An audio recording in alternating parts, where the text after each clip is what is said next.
Opening yang sangat-sangat. Ada opening yang nggak boleh ditayangin, tapi yang jelas hari ini kembali lagi bersama Onat Dadang Meet everybody. Yes. For every soul baby. Iya baby. Bintang tamu kita hari ini adalah babysitter. Betul. Yang pastinya ngejagain kita adik-adik ya, anak-anak kecil. Bayi-bayi. Makanya tadi gue nanya waktu kecil kita kan sering dikatain ada yang ngejagain lo nggak kalau lagi main gitu. Kalau udah kelas 3 4 SD sih mungkin udah nggak babysitter. Mungkin babysitter yang kali ini kita tanya dulu dia. Mbak Nopi, Yes. Mbak Nopi ini spesialisasinya apa nih kalau di babysitter? Jaga bayi, balita. Jaga bayi. Oke. Mbak Nopi pernah ngelawan kuyang nggak? Biar katanya kan kuyang makan bayi. Itu beda tempat. Beda tempat. Kuyang layak gitu Mbak Nopi nangkal juga enggak ya? Enggak, ada aja bayi dia. Bayi ya? Jaga bayi. Oke. Mbak kan kalau nggak salah kan kalau gue manggil suster itu encus. Iya. Encus. Kan kalau di yayasan gitu kan kita biasa ngambil untuk ngurus bayi yang baru lahir atau yang udah 2-3 tahun atau 5-6 tahun. Kalau suster bisa siapa aja? Siapa aja. Tapi paling susah lebih ngurus mana? Lebih ngurus dari kecil yang bayi baru lahir apa udah 2-3 tahun? Kalau udah sedang lah, usia 2-3 tahun lah. Ih sama kayak suster gue. Emang alasannya kenapa sih? Lebih ribet. Lagi sotoy-sotoynya Iya, ya? lagi bandel-bandelnya, mulai lagi ribet-ribetnya makan. Oke. Ada yang paling ribet nggak? Iya pengalaman encus. Alhamdulillah selama ini enggak. Enggak. Sama sekali. Apa anaknya badung banget? Enggak, alhamdulillah enggak pernah. Apa encus bius jadi dia agak enggak ya? Sesuai prosedur. Nah, prosedurnya apa sih kalau boleh tahu? Prosedur seorang babysitter yang valid. Harus jujur, ikhlas, tawakal. harus dalam hati nih. Kerja itu tulus. Oh serius? Iya. Kenapa itu karena dimasukkan? anak itu kan kasih sayang sih. Butuh kasih sayang. Dia kalau dalam hati itu kan dari ke hati itu kan anak kita lebih dekat. Setuju. Gue setuju nah. Oh gitu ya. Gue sedikit cerita soal gue. Iya. Gue tuh ganti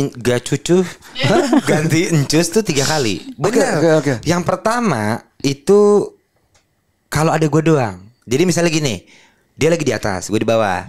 Kalau ada langkah kaki gue, baru diajak ngobrol. Terus kalau nggak ada, nggak. Terus misalnya gue lagi keluar, gue suka gue ngendep nih. Dia main handphone. Anak gue dicuekin sampai akhirnya anak gue speech delay nyet. Sumpah. Iya emang kenapa dia speech delay? Ya karena dicuekin. Kalau nggak dicuekin, kalau nangis dikit kasih iPad.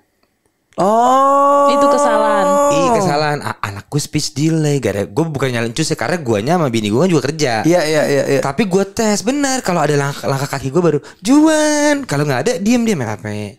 Lah kalau lu biasanya pakai langkah kaki Juan gitu. Nah kalau misalnya lu untuk ngetes lu melayang gitu Nat? Enggak dong.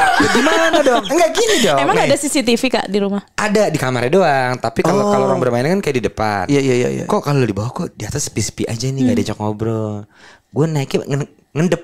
Karena kalau ada suara kaki gue, dia baru kayak bersuara.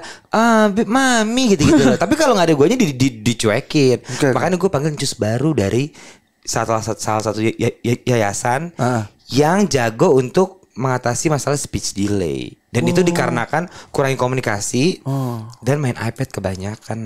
Ternyata biar cepat urusannya selesai dikasih gadget tuh salah ya? Salah ya. Makanya dia bilang pakai hati nang. Dari hati. Kita itu kerja itu kalau tulus dari hati. Itu ngambil hati anak itu bukan hal mudah.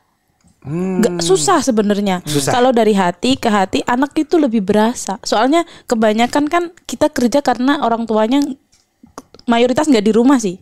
Semua bener. Pergi kerja dari pagi sampai malam.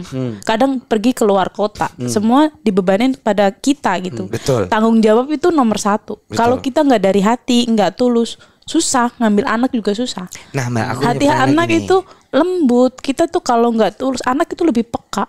Dia tuh lebih tahu mana yang tulus, cuma mana yang sekedar memenuhi kewajiban kerja gitu. Kalau tulus itu sama anak lebih deket, kita banyak komunikasi, bercanda-bercanda, ngajak main, sebisa mungkin kita tuh ngambil hati. Padahal kondisinya stamina si anak tuh lagi tinggi-tingginya, sementara kita capek ya. Benar. Tapi kalau tulus itu nggak kerasa. Kita anggap sendiri kayak saya juga udah punya anak sih ya. Ya itu cara kita nganggap dia itu kayak anak sendiri walaupun emang ada batasan. Kita tuh harus tahu ada batasan. Kita pekerja dan ini ranahnya itu udah beda gitu. Kita udah harus bisa nempatin diri gitu. Tapi suster ini enggak apa namanya? Ngesot. Wih, suster ngesot. Suster ngesot. Tapi suster tuh ngesot enggak? Aduh, ulang. Dua kali. Beda. Tapi suster ini enggak juga nanganin pendidikan gitu enggak? Kayak iya, kita kan harus kayak anak itu kan usianya kan ada pertumbuhan kan masa-masa. Kita harus merangsang dia itu umur segini kita harus belajarin, ibarat kata kalau baru mau jalan kita belajarin jalan dulu, caranya ngerangka gimana, terus kayak ini orang Jawa tuh nitah lah gitu, harus tahu gitu.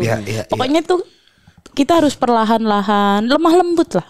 Nomor satu tuh pokoknya dari hati kuncinya itu. Nah keren nih. Tapi gini, ngomong-ngomong dari hati, sebenarnya kan kalau kita manusiawi, gue juga sempat berpikir gini, kan itu yang Encus urus kan sebenarnya juga bukan anak Encus ya. Bukan. Suka ada perasaan itu gak sih kayak enggak. Ribet bukan anak gue ini. Bukan, enggak gitu. Berarti Encus gue yang dulu gitu tuh. Enggak. Iya dong, dia kan begitu kelakuannya Nang. Kalau aku malah gini Kak, lebih seneng karena apa? Kita tuh ninggalin anak ya. Iya. Ninggalin anak itu bukan waktu 1-2 hari, seminggu 2 minggu. Saya bisa ninggalin berbulan-bulan, bertahun-tahun bahkan ya. Iya. Itu kayak ngobatin rasa rindu. Kita tuh kayak ngeliat anak sendiri, ngurus anak sendiri walaupun itu bukan anak sendiri, itu anak majikan lah. Tapi kita kalau ngerawatnya dari hati tuh udah enak aja bawaannya. Keren. Nah Encus tuh pulang setahun berapa kali boleh pulang sama klien biasanya? Setahun 2 tergantung kali. ini sih deal-dealannya ya. Kan ada infal, ada cuti, ada uang cuti bla bla bla. Enak kan kalau pas lagi infal tuh gajinya kan 2 kali lipat ya. Saya tahu. Saya tahu sekali. Cuan benar. Tapi emang benar loh, suster itu gajinya nggak murah Nang. Karena setelah gue teliti lagi, jam kerjanya kacau Nang, nggak karuan. Pagi anakku misal ini kalau gue anak gue ya jam 6 pagi udah bangun. Terus tuh Nang sampai hampir 24 jam kali dia. Jadi kalau anak gue tidur, itu waktunya Encus gue tidur. Misalnya jam 11 tidur, dia manfaatin setengah jam tidur. Habis itu dia ngurus lagi. Wah pol. Jadi kayak hampir kerja menurut gue hampir 20 jam sih. Ya kayak anak sendiri nganggepnya kayak gitu. Kalau kita nganggepnya cuma bekerja, itu pasti ada rasa capek ada rasa lelah, ada rasa bosan. Kalau kita nganggep anak, ya udah kita ngerawat anak sendiri. Mau jam berapa, ya udah itu kewajiban kayak pengganti orang tua lah. Iya. Apalagi bayi kan kalau per 6 jam per 2 jam bangun kalau malam kan. Mimi susu. Jadi gitu jam 9 setiap 2 jam si bocil bangun. Jam 11 bangun, jam 1 bangun, nah dia mesti bangun mulu Nang. Jadi jam tidurnya berasa ngacak banget jam tidurnya. Wah lucu banget sih? Jadi baru tidur 2 jam bangun lagi. Kayak bing susu susah ya. 2 jam bangun lagi 6 kali Nang bangun Nang. Waduh, kan jam tidurnya ngawur kan? Ngawur. Makanya keren, harus dari hati. Nah, Encus nggak mau sampingan gitu sambil nungguin apa namanya ade bayinya bangun judi bola gitu. Wah, itu menyalahi aturan. Nyalahi aturannya nggak boleh apa aja sih Encus, coba deh. Ya kita tuh harus tahu pas di saat kita istirahat ya istirahat. Kita tuh kalau HP tuh di saat kalau majikan ngomong, pas majikan pergi jangan jauh dari HP karena dia itu kan butuh komunikasi. Wow, keren takutnya banget. saya pas nggak pegang HP orang tua pergi jadi khawatir. Di sana dia jauh juga pusing padahal anaknya baik-baik aja. Kenapa dia nggak nelfon anaknya aja yang angkat? Kan HP-nya punya saya. Anaknya ada HP. Iya. Ada yang nggak enak nggak Jos? Selama ini nggak ada nggak enak sama semua. sekali. Iya sampai pergi ke Taiwan pun alhamdulillah majikan baik. Hah? Ke Taiwan? Iya. Temannya Tomingse. Wacele. Bruno Mars. Bukan ya, bukan. Masuk lagi tuh itu deh. Wacele. Pada ngondek semua. Saya doang onat enggak. Enak aja semua suka ngelibet-libet tampar muka saya nanti. Tampar dia dong. Atau muka saya mau jangan. Di Taiwan gimana caranya Encus bisa ke Taiwan? Ya benar. Ya waktu itu ikut temen aja. Ngadu nasib. Terus yang menang nasib siapa? Alhamdulillah menang saya pulang duluan. Kayak lomba ya. Cukup satu kontrak. Enggak, maksudnya pas mau ketahuan tuh omongannya gimana awalnya? Iya, omongannya gimana? Gue mau ketahuan nih, ikut yuk gitu. Ya lewat ke Facebook itu kayaknya udah sukses, bikin rumah, bisa beli mobil gitu kan. Kayaknya hidupnya enak gitu. Ya udah saya ngomong kan. Caranya ketahuan bagaimana? Ya kalau mau saya nanti carikan agensi gitu. Ya udah saya pasrah aja. Waktu itu ketemulah Om Ben. Bukan Benny Contoh. Oh, bukan Benny Contoh ya, bukan. Nah, terus masih Om Ben. Ngepet kenapa jadi ke Om Benny Contoh? Nah, terus Mbak akhirnya ke Taiwan. Iya. Di sana ngomongnya pakai bahasa apa, Mbak? Mandarin. Hah? Bisa, Mbak? Dikit-dikit. Oke. Cing cui. Perhatian. Bener gak? Bener. Bukan. Bukan. Kalau ngomong itu kan ciang. Kalau tai cangwa. Oh, kalau Cang itu dari Bali ya. Cang mau kemana? Bukan. Itu bukan tuh. Iya. Oke, terus coba ngobrol bahasa Mandarin. Ceritanya ke bayi ini, kita 2 bayi kembar nih. Ngerawatnya gimana? Kalau waktu di Taiwan saya jaga lansia. Oke, ini jadi lansia nih. Gimana kayak ayo coba aja ngomong. Wah, kalau lansia begini bikin stres. Saya tahu了包子是包好了Iya, semua ketawa sih. Ketawa, bener. Gue lagi lansianya kayak gini malah lagi bikin stres. Oh, malah stres. Enggak, berarti pas ke Taiwan itu emang langsung ke lansianya. Iya, lansia. Nah, terus gimana ngerawat di sana? Kan lansia lebih repot dong. Enggak, kalau kemarin itu udah parah sih penyakitnya. Kayak sudah sedot dahak, udah penyakitnya udah lumayan parah gitu. Iya. Jadi Mbak ngebersihin doang. Iya, kayak ya namanya kita jaga stroke, orang stroke udah ngulang lumpuh kayak apa sih? Kayak di rumah sakit kayak gitulah. Gajinya lebih oke nggak tapi kalau di Taiwan? Ya UMR sama 19.500 NT. Lumayan lah ya. Nah, terus kenapa balik cepet-cepet? Karena anak udah wisuda, jadi kemarin harus pulang. Oke. Tapi kalau mau ke Taiwan lagi mau nggak? Ini kan udah proses, kemarin udah mau terbang karena pandemik. Kesana lockdown, disusul sini lockdown sampai sekarang ke pending. Waduh, Mbak, kalau Mbak ke Taiwan lagi, saya nitip di sana ada perpustakaan 24 jam kan ya? Banyak sih. Tuh, banyak. Nah, kalau tahu sih, Nang. Iya, gue tuh pengen banget ke Taiwan karena di sana bisa baca itu yang di taman itu keren tuh. Nah, itu di Taiwan ada apa aja sih, Mbak? Coba saya nggak bisa cerita saking indahnya. Iya. Saking indahnya bingung mau cerita yang mana, di bagian mana, kota mana, itu semua indah. Coba 3 hal paling indah di Taiwan selain DVD FC. Belanja murah. Belanja maksudnya? Ya pas lagi diskonan di net itu. Net TV? Bukan. Net toko. Di toko. Itu pas lagi kalau cuci gudang tuh, wah bener enak banget. Dan bagus-bagus, kualitas bagus, murah, bagus. Makanan enak. Makan babi ya? Dikit ya. Dikit. Saya nggak munafik, soalnya apa? Di sana itu nggak semua halal. Iya. Dibilang halal pun susah, soalnya bekas-bekas masak juga nggak pernah ada istilahnya dibeda-bedain semua. Benar. Cara nyembelinya juga nggak kayak di Indonesia. Kita nggak munafik lah. Iya. Tapi insya Allah toyib.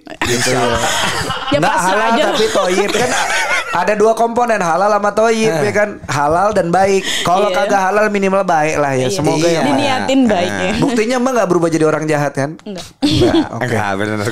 Tergantung lawannya. Wih, lawannya Mbak pernah sejahat apa? Ya enggak, istilahnya tergantung di depan kita siapa gitu. Keren. Yang ketiga apa lagi yang indah dari Taiwan? Wisata. Prostitusi dong. Ada nggak prostitusi? Itu jangan disebutin. Ada banyak. Oh, banyak. Iya, ceweknya cakep-cakep gimana, Mbak? Ya tahu sendiri orang Vietnam, Filipina kayak apa cakep-cakep. Oh, banyak. Pernah nggak ketemu orang Indonesia yang jadi prostitusi sana? Masa teman sendiri disebutin? Wah, malah temennya. Maksudnya berarti emang ada perkumpulannya gitu, Mbak ya? Ada, setiap kita libur bareng. Nah, sebentar. Libur bareng tuh tidak menarik buat kami.